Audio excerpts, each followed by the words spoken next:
hope you all are doing well. So let's begin with chapter number 5 of English, and the name of the chapter is The Rock Garden, right? So rock garden के बारे में यहाँ पर बात हो रही है. जल्दी से चैप्टर को पढ़ते हैं और देखते हैं कि इसके अंदर क्या स्टोरी है, right? So my cousins Devyani was staying with us in Chandigarh for a couple of days. कि मेरी कज़न है एक देवयानी और वो हमारे साथ चंडीगढ़ में रही थी 2 दिनों के लिए, right? She studies in a school in Adelaide Australia. कि वो ऑस्ट्रेलिया में रहती है और एक वो एडिलेड नाम के स्कूल में पढ़ती है. She told us a lot about the best from waste concept, and they created envelopes, baskets, bookmarks and book holders from waste. तो उसने हमें बहुत सारी चीज़ें बताई book best from the west के कॉन्सेप्ट के बारे में, और भी बहुत सारी चीज़ें बताई कि कैसे उन्होंने वेस्ट मटेरियल से एनवेलप्स, बास्केट्स, बुक मार्क्स और बुक होल्डर्स बनाए थे, right? Tourist that she was and also seeing the enthusiast in her, me and my brother Ashish decided to inspire her by taking her to the rock garden. अब चूँकि वो एक tourist थी तो वो बहुत ही ज़्यादा एंथुसियास्टिक थी और हम लोगों को उससे बहुत ही ज़्यादा पॉजिटिव वाइब्स आ रहे थे. तो इसीलिए मैंने और मेरे ब्रदर आशीष ने डिसाइड किया कि हम उसको और भी ज़्यादा इंस्पायर करेंगे by taking her to the rock garden, के हम उसे रॉक गार्डन तक लेकर जाएंगे, right? After that the scene begins where Devyani is saying where is the rock garden located. अब देवयानी जो है वो पूछ रही है कि ये जो रॉक गार्डन जिसके बारे में तुम बात कर रहे हो ये कहाँ लोकेटेड है, right? So Aastha says oh not very far. अब आस्था जो है वो बता रही है कि नहीं ज़्यादा दूर नहीं है. It is in sector 1 between the capital complex and Sukhna lake. के ये सेक्टर 1 में ही लोकेटेड है, कैपिटल कॉम्प्लेक्स और सुखना लेक के बीच में, right? After that Devyani says what are the highlights of this garden. तो देवयानी जो है वो पूछ रही है कि इस गार्डन के हाइलाइट्स क्या है, इस गार्डन की खासियत क्या है कि तुम दोनों इतने एक्साइटेड हो मुझे वहां पर ले जाने के लिए. Ashish says it exhibits art work by Shri Nek Chand. अब आशीष है वो बताता है कि वहां पर आर्ट वर्क देखने को मिलती है जो कि बनी हुई है बाय श्री नेक चंद से. Now Devyani saying what does he specialize in. अब देवयानी पूछते हैं कि वो किस चीज़ में स्पेशलाइज है और कैसा आर्ट वर्क वहाँ में देखने के लिए मिलेगा. Aastha he is born artist naturally inclined and very creative. तो आस्था जो है वो उसे बताती है कि वो एक पैदाइशी आर्टिस्ट है और बहुत ही ज़्यादा नेचुरली इंक्लाइंड है और बहुत ही ज़्यादा क्रिएटिव भी हैं. A road inspector by profession he is described as an epitome of innovation. कि वो एक रोड इंस्पेक्टर है प्रोफेशन से, पर उनका जो एपिटोम है वो इनोवेशन की तरफ डिस्क्राइब करता है, right? Divyani innovation you mean he introduce something new in the various art forms. तो अब देवयानी पूछ रही है कि इनोवेशन, क्या तुम ये कहना चाहती हो कि उन्होंने अपने आर्ट फॉर्म्स के थ्रू कुछ नई चीज़ का इन्वेंट किया है, उन्होंने कोई नई चीज़ हमें बताई है? Ashish yes he created a rock garden with sculptures made with industrial and urban waste. अब आशीष कहता है हाँ तुम सही समझ रही हो, उन्होंने पूरा रॉक गार्डन ही अपने स्कल्पचर्स का वेस्ट बनाया है जिसमें इंडस्ट्रियल और अर्बन वेस्ट को यूज़ उन्होंने किया है. देवयानी यू मीन टू से an open air place, how big is it. अब देवयानी बोलती है कि अच्छा तो वो एक ओपन एयर प्लेस है, तो वो कितना बड़ा है? तो now Aastha is replying around 25 acres. अब आस्था उसे बताती है कि वो लगभग 25 एकर्स बड़ा है. Ashish we are almost there, well let me पाओ. अब आशीष उसे बताता है कि हम लोग आ चुके हैं और जल्दी से हम अपनी जो व्हीकल है उसको पार्किंग में लगा देते हैं. Now the entrance looks like a fortress. अब जो वहाँ की एंट्रेंस है वो बिल्कुल एक फोर्ट्रेस यानी एक किले की एंट्रेंस की तरह है.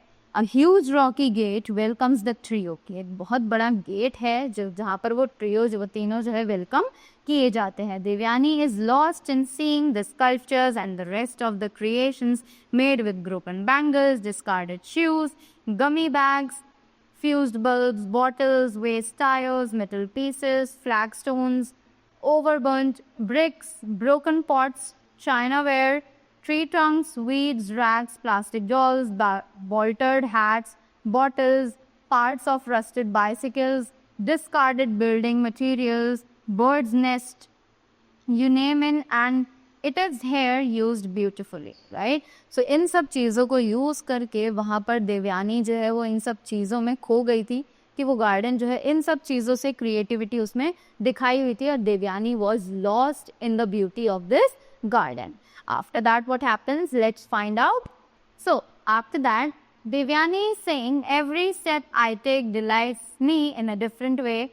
Look at these human forms, the hands we have been done so diligently with different types of ways. अब देवयानी जो है वो बहुत ही ज़्यादा खुश हो जाती है वहाँ जाकर और वो अलग तरीके से हर चीज़ को देख रही है. अब वो देख रही है कि look at these human forms, in human forms की तरफ देखो जिसमें उनके हैंड्स जो है वो अलग अलग टाइप्स के वेस्ट को यूज़ करके धत्कार से बनाए गए हैं. आस्था, broken bangles have never looked so beautiful and just look at those interlinking waterfalls. अब वो कहती है कि आस्था बोलती है कि वो ब्रोकन बैंगल्स जो हैं उनका यूज़ शायद इससे ज़्यादा अच्छे से कहीं नहीं हो सकता था और वो कितनी ज़्यादा सुंदर भी लग रही हैं. और उस इंटरलिंकिंग वाटरफॉल की तरफ देखो. After that Ashish, oh yes, the sculptures are in assembly, disciplined like an army of soldiers. अब वो आशीष जो है वो कहता है कि हाँ, ये स्कल्पचर जो है बिल्कुल एक असेंबली की तरह लग रहे हैं and they are disciplined in the form of the army soldiers. Devyani, this man imagination knows no bounds. Really such a huge garden, but then he must have started with a team and a huge budget. अब Devyani said कि इस आदमी के imagination की कोई boundary नहीं है.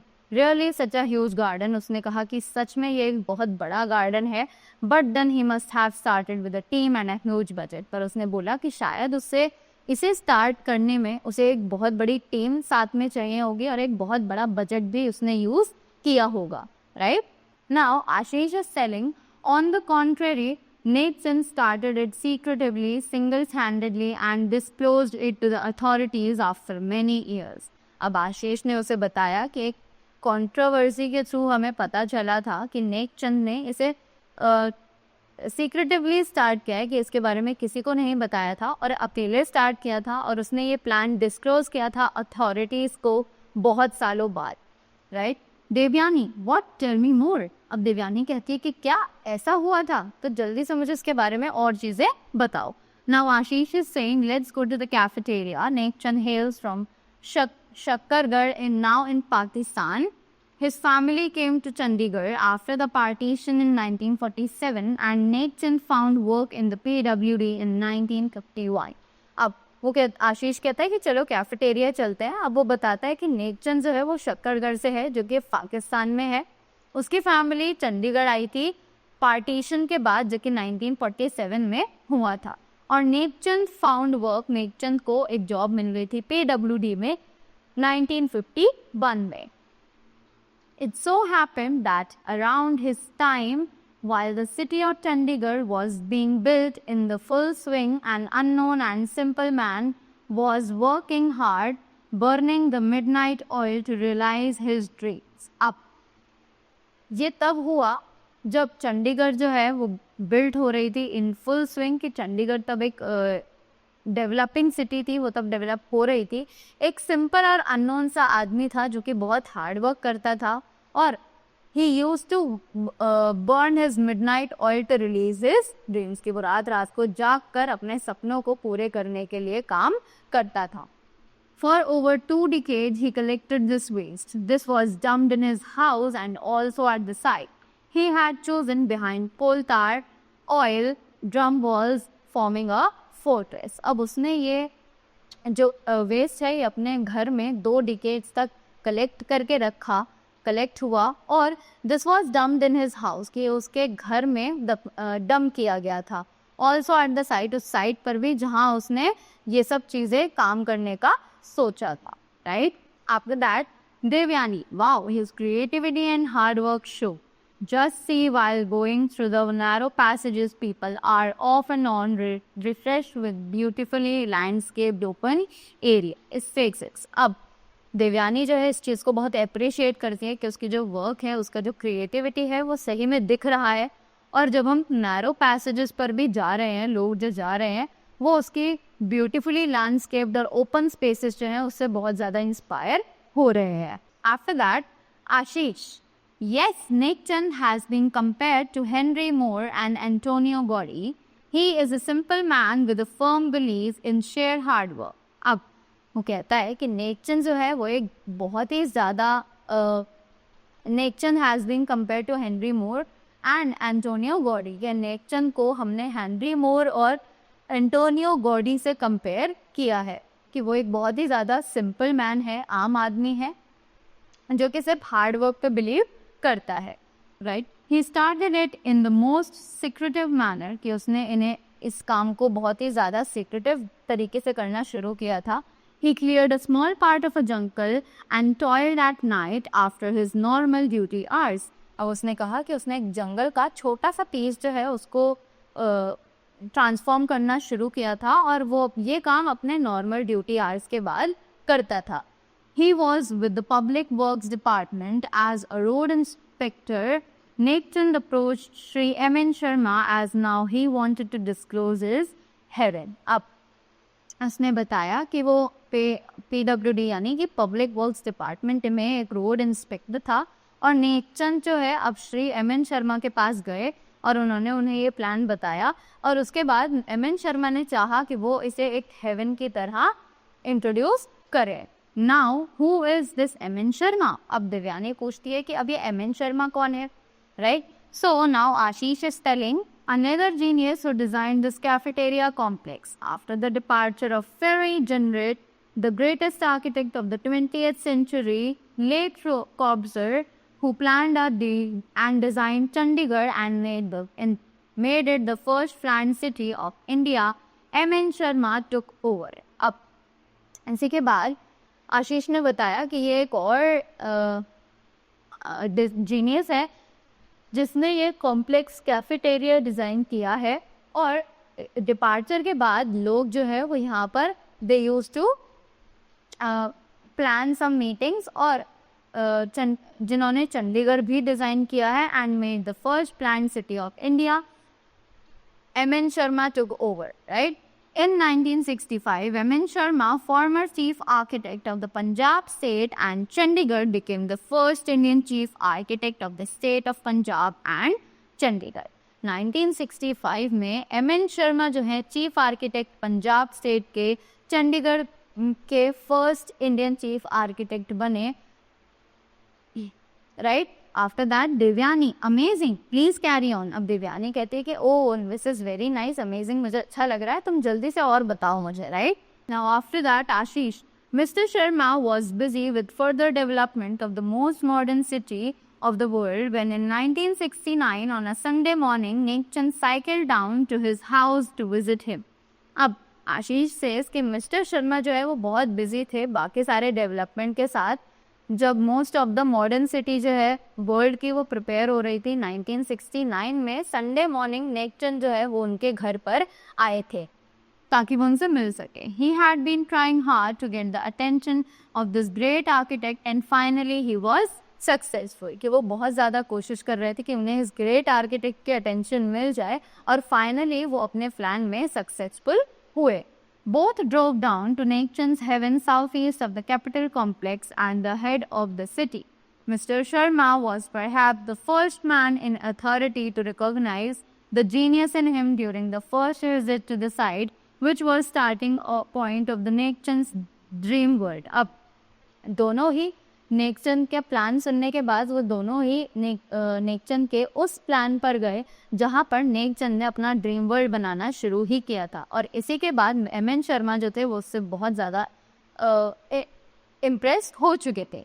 But this dream world was on government land and all creativity was done illegally to put it honesty. अब पर ये जो ड्रीम वर्ल्ड उन्होंने बनाया था वो गवर्नमेंट की लैंड पे था और जितनी भी सारी क्रिएटिविटी थी वो इलीगली करी गई थी, पर it was due to honesty, right? Devyani, you mean to say unauthorized? Then it could have been demolished. Thank God it wasn't. अब देवयानी ने बोला कि क्या वो ज़मीन जो है वो अनऑथराइज थी, यानी कि वो गवर्नमेंट की जगह थी, तो फिर ये तो then it could have been demolished, कि तब तो ये रद्द कर दी गई हो, पर थैंक गॉड कि ये यहाँ पर है. Now Ashish replies, M.N. Sharma advised him to continue like that secretively but made up his mind to help him get recognized.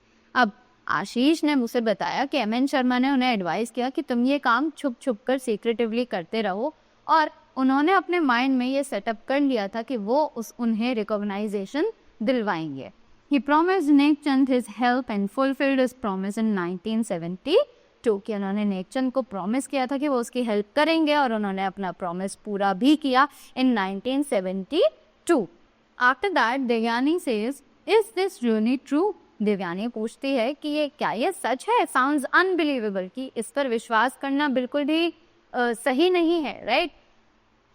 Astha, but it isn't. A total of 35 to 40 years were taken to create his fantasy land. अब आस्था ने बताया कि पर यह सच बात है, total 35 years से 40 years लगे थे जिससे कि वो अपनी फैंटेसी को अब एक रियल वर्ल्ड में बना पाए. Don't you think his paradise speaks for this quiet soul? His creativity was legalized and rock garden was inaugurated. क्या तुम्हें नहीं लगता कि उनका जो ये पैराडाइज है, उनका जो ये किंगडम है, ये सारी चीज़ें अपने आप बयां करता है कि उनकी क्रिएटिविटी को लीगलाइज कर दिया गया, और इसी वजह से रॉक गार्डन जो है उसका इनॉग्रेशन किया गया. Aastha, to help him concentrate full time, he was given a workforce of 50 laborers and a salary. अब आस्था ने उन्हें बताया कि ताकि वो इस चीज़ पर फुल टाइम कंसंट्रेट कर सके तो उन्हें 50 लेबर्स के थ्रू हेल्प की गई थी, और एक सैलरी, फिक्स सैलरी भी उन्हें दी गई थी. With the government's help, Chand was able to set up collection centers around the city for waste, especially rags and broken क्रेमिक्स. तो इसी वजह से चंद जो है वो हेल्प कर पाए थे ताकि वो पूरी सिटी का वेस्ट एक जगह पर इकट्ठा कर सके, जिसमें से कि स्पेशली उन्हें चाहिए थे रैग्स और broken ceramics, right? He was given the title of subdivisional engineer rock garden. What we see now is roughly 25 acres of beauty of sculptures set in large mosaic courtyards linked by wall paths and deep gorges. अब वो कहती है कि उन्हें title दिया गया था sub divisional engineer का रॉक गार्डन के, और जो हम आज देखते हैं वो सिर्फ एक 25 एकड़ का बहुत ब्यूटीफुली स्कल्पचर्ड गार्डन है जिसमें बहुत सारी क्रिएटिविटी हमें देखने के लिए मिलती है. पर जब ये उन्होंने बनाया था तो it was quite a forest, it was quite like a forest, और उन्होंने इसे बहुत सारा अपने आप मॉडिफाई किया है. Devyani, this place is a dreamland. The walls and those dancing girl statues, this place is a wonder. अब देवयानी जो है वो कहती है ये प्लेस जो है बिल्कुल एक ड्रीम लैंड की तरह है, सपनों की दुनिया की तरह है. जो ये वॉल्स हैं, जो ये डांसिंग गर्ल्स के स्टैचूज हैं, ये प्लेस बिल्कुल एक वंडर है, बिल्कुल एक अजूबा है, right? Ashish, indeed it is recognised and now acknowledged as one of the modern wonders of the world. Ashish कहता है कि हाँ, इसे इसी तरीके से रिकॉग्नाइज किया जाता है और आज ये modern wonders of the world में से एक के नाम से जाना जाता है. Over 500 visitors each day walked around this vast creation, कि 500 विजिटर्स लगभग रोज आते हैं जो कि इसके क्रिएशन को देखकर जाते हैं. The rock garden is by far the greatest artistic achievement seen in India since the Taj Mahal, कि ताजमहल के बाद रॉक गार्डन ही एक ऐसी आर्टिस्टिक जगह है जो कि देखी गई है. Nek Chand was awarded by the Padma Shri by the government of India in 1984, और नेकचंद को इसको बनाने के लिए पद्मश्री अवार्ड भी मिला था गवर्नमेंट के थ्रू इंडिया की, जो कि 1984 में मिला था, right? The trio reaches home. Devyani shared the knowledge received with her classmates in Australia. The pictures she had taken were enlarged and put up in the art room for inspiration. She was proud to have seen a modern wonder of the world. अब इसी के बाद जो वो तीनों थे बच्चे अपने घर चले गए और देवयानी ने स्कूल में जाकर अपने क्लासमेट्स के साथ ऑस्ट्रेलिया में वो सारी चीज़ें शेयर करी जो उसने वहाँ देखी थी, और उसने वहाँ पर जो पिक्चर्स क्लिक करी थी उनकी फ़ोटो भी आर्ट रूम में इंस्पिरेशन की तरह लगाई गई और वो बहुत ही ज़्यादा प्राउड फील कर रहे थे अपने आप पर कि उसने ये modern wonder of the world को देखा है, right. So this was the chapter which was written by Geeta Yadav. So I hope you got some things from this chapter, that how we can use the waste for our verdict, right? So thank you so much and have a great day ahead.